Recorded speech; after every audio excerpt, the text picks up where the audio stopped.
Ô Wagner, que todo mundo conhece você, não tem a menor dúvida. Você tem uma exposição muito grande na mídia, uma mídia nacional, mas talvez as pessoas que nos veem agora tenham a mesma curiosidade que eu.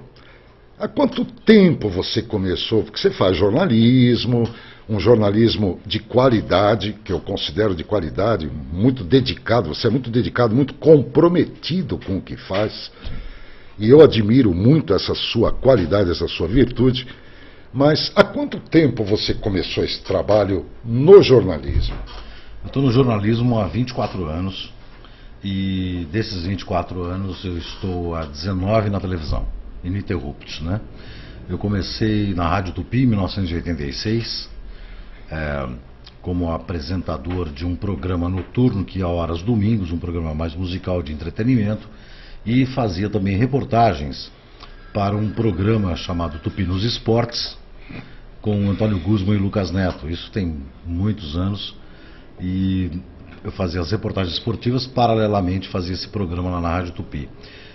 Fiquei lá até 1989, tive duas rápidas passagens pela Rádio Jovem Pan e pela Rádio Bandeirantes, e depois fui morar nos Estados Unidos, onde eu fiz locução comercial para algumas empresas e montei um programa lá na Rádio WVCG de Miami, que é a cidade onde eu morei, para a comunidade brasileira local. E esse programa chamava Hora do Brasil, foi o segundo programa brasileiro nos Estados Unidos. Ficamos lá um bom tempo e só parei o programa porque tive que voltar para o Brasil a pedido da imigração, porque meu trabalho era à disposição. E aí eu não podia ficar lá apresentando um programa de rádio sem ter um green card, um visto de trabalho. Então fui obrigado a voltar. Naquela época a gente era patrocinado pela extinta Transbrasil, que nos apoiou muito na época no projeto.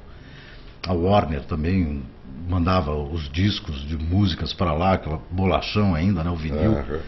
E os aviões da Transbrasil traziam a Folha de São Paulo, o Estadão, para a gente poder dar as notícias com um dia até 2 dias de atraso, porque não tinha internet, não tinha celular, não tinha nada disso. Então a gente teve um bom sucesso lá em Miami, mas o programa teve que parar, porque eu tive que voltar, porque eu não podia ser empregado da rádio, e também não podia ser empregado da Transbrasil, que era uma empresa aérea e não de comunicação. Então eu fui obrigado a parar e voltar. Na volta para o Brasil era Collor, né?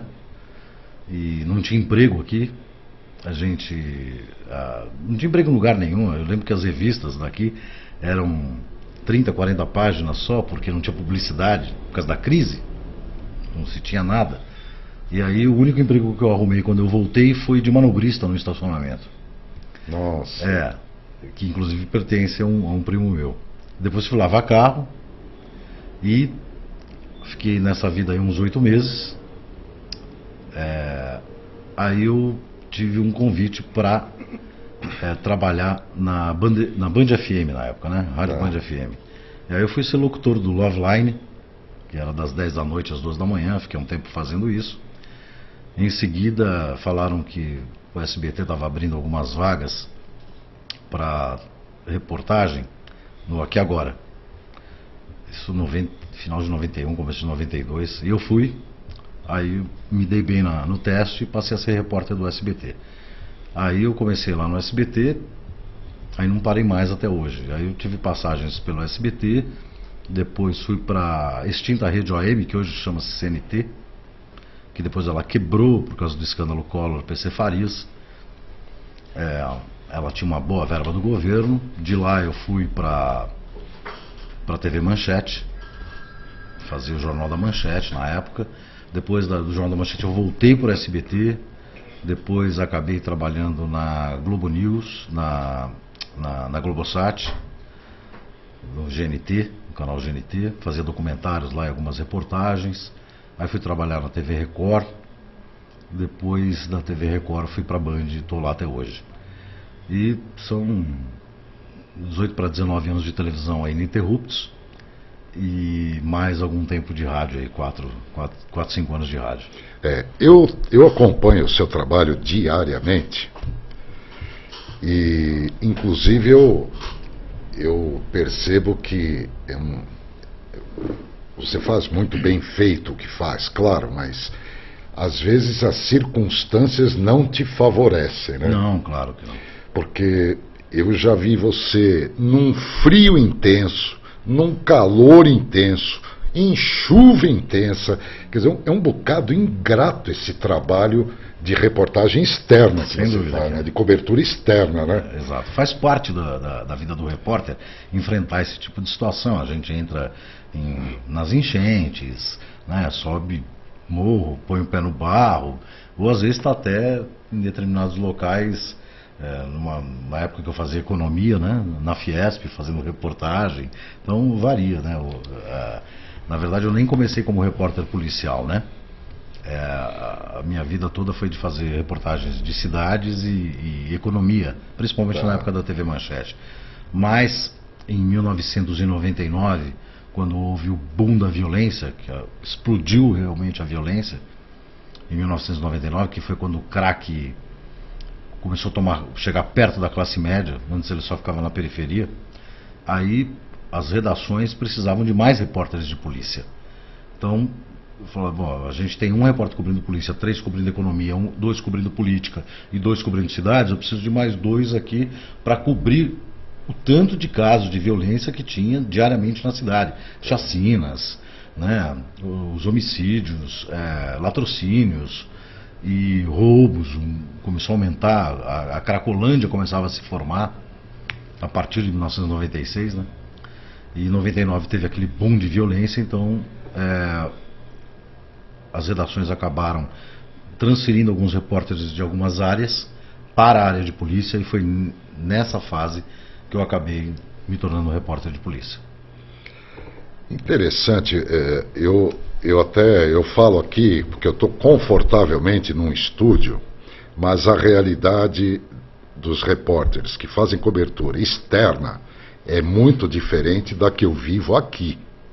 Aqui eu só tenho que enfrentar aquele trânsito infernal de São Paulo para chegar aqui. Aliás, hoje foi um dia, né? Foi. Hoje caiu granizo em Guarulhos hoje. Eu vi as imagens, parecia neve. Parecia um país da Europa. Coisa impressionante. Parece que juntou mais uma camada granizo, razoável, né? Muito. Desabou telhado, tal.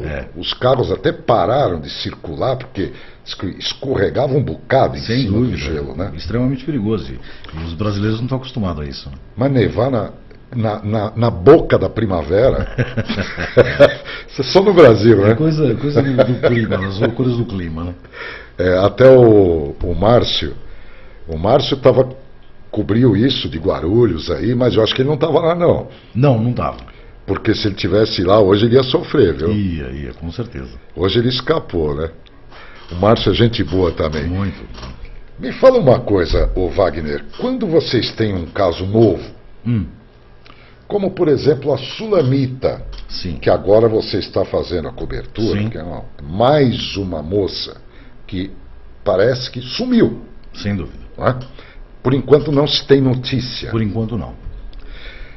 Quando surge uma denúncia ou uma queixa desse tipo, como é que você chega no foco da coisa? Bom, quando a gente tem uma denúncia de desaparecimento, como o caso da Sulamita Scachetti, uma esteticista de 32 anos de idade, que simplesmente desapareceu em São Bernardo.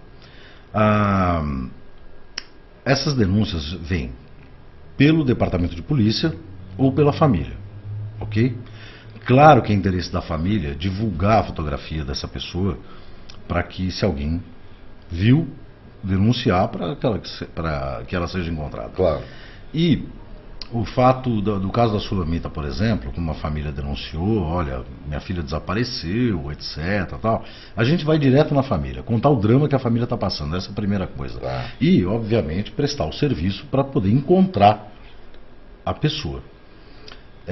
Paralelamente, a gente faz o trabalho de contato das nossas fontes policiais para ver que tipo de investigação que eles estão fazendo.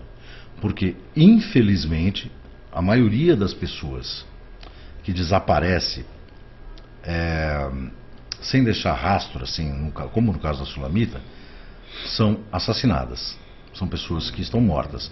Claro que a maioria das pessoas que desaparecem no Brasil, essa maioria é de pessoas que simplesmente saíram de casa, não voltam mais, não tem morte no meio, não tem crime envolvido. Mas nesses casos pontuais, específicos, normalmente o resultado, a situação resulta em crime, resulta em latrocínio, estupro, sequestro, e pouco tempo depois encontra-se o corpo da pessoa. O caso específico da Sulamita não é bem assim. Por quê? Porque ela tomava medicamentos controlados e ela interrompeu bruscamente a ingestão desses medicamentos e ela acabou tendo um surto psicótico. Esse surto psicótico fez com que ela saísse por aí. Ela foi vista entrando numa mata ali em São Bernardo do Campo. Sozinha. Ela tirou o sapato, depois tirou as roupas. Então, típico de quem surtou mesmo, né? Que tem que ter um problema psicológico. E isso é um alívio, na verdade, para a família, para a sociedade como um todo, porque sabe-se que ela não foi vítima de sequestro relâmpago, que ninguém ficou com ela ou a matou. Ela foi vista hoje, nesta terça-feira, por um dono de um bar lá de São Bernardo do Campo, usando outras roupas e que ele tem certeza que era ela. E que ela estava pedindo dinheiro, inclusive. Que é uma moça que não precisa disso. Então ela está fora do seu juízo normal. Mas isso é um alívio porque ela não está morta. Mas na maioria dos casos, a gente chega a fundo, a polícia acaba encontrando o corpo. Tá certo.